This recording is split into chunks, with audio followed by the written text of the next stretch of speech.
जिन लोगों को अभी मानसिक प्रॉब्लम है और जिनका ट्रीटमेंट चल रहा है वो इस वीडियो को पूरा देखो, क्योंकि ये वीडियो आपकी जिंदगी बदल देने वाला है। तो देखो, पहले आपको ये समझना पड़ेगा कि जो मानसिक प्रॉब्लम्स है वो आपको किस लेवल की है। तो देखो, मानसिक प्रॉब्लम दो प्रकार की होती है, एक होता है साइकोटिक और दूसरा होता है न्यूरोसिस। तो हमें पहले देखना है कि हमारे अंदर कौन सी प्रॉब्लम है, साइकोसिस है या हमें न्यूरोसिस है।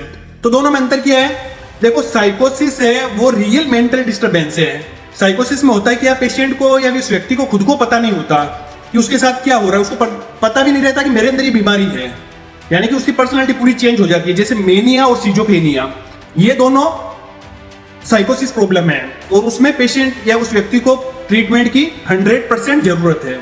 और दूसरा हो रहा है, उसको बोलते हैं अपन न्यूरोसिस। न्यूरोसिस तो किसी को भी हो सकता है और आजकल देखा हर दूसरे तीसरे व्यक्ति को न्यूरोसिस है, जिसमें एंजाइटी है, फोबियाज है और डिप्रेशन है।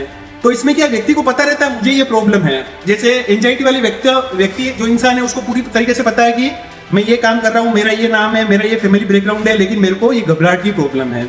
डिप्रेशन वाले को भी पता है कि मैं परेशान हूँ, मैं सुस्त हूँ, किसी काम में मन नहीं लगता।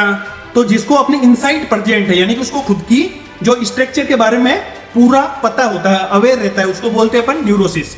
तो हर दूसरा तीसरा व्यक्ति उससे प्रभावित है और उस कंडीशन में ज्यादा ट्रीटमेंट दवाइयों की जरूरत नहीं है। हाँ, पैनिक ज्यादा सिचुएशन हो रही है, ज्यादा लाइफ डिस्टर्ब हो रही है, उससे तो मेडिकेशन की जरूरत है। अदरवाइज उसको इमोशन, थॉट, भाव चेंज करके उस व्यक्ति को अपन उस मेंटल डिस्टर्बेंस से बाहर ला सकते हैं।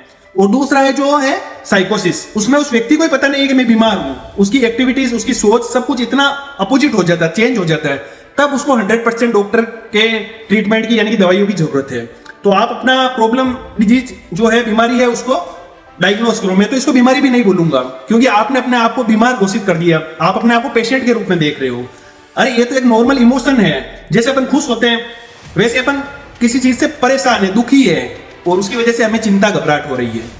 तो सुखी होते हो तो प्रॉब्लम है क्या? और नहीं है। तो दुखी होना भी प्रॉब्लम नहीं है, वो एक सिचुएशन है। अब वो सिचुएशन अगर कंटिन्यू रहेगी तो एंजाइटी और डिप्रेशन है। तो हमें उस सिचुएशन, उस इमोशन, उस भाव को चेंज करना है।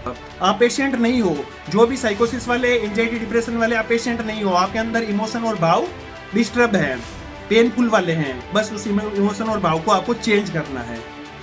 और जिस दिन आप ये चेंज करना सीख गए, आपकी सारी एंजाइटी, डिप्रेशन जड़ से खत्म हो जाएगी। आपको चिंता की कोई बात नहीं है। देखो, आपको अगर न्यूरोसिस है तो आपको कोई भी डरने की जरूरत नहीं है। विद इन 15 से 20 दिन, मैक्सिमम 1 मंथ के अंदर आप ठीक हो जाओगे। और अगर आपको साइकोसिस है तो भी आपको घबराने की कोई चिंता की बात नहीं है, थोड़ा लंबा टाइम लगेगा, उससे आप रिकवर करोगे। अब आप लोगों पे डिपेंड करता है कि आप अपने आप को साइकोसिस के रूप में देख रहे हो या न्यूरोसिस के रूप में। इस वीडियो के नीचे कमेंट कर दो, आपको साइकोसिस है या न्यूरोसिस।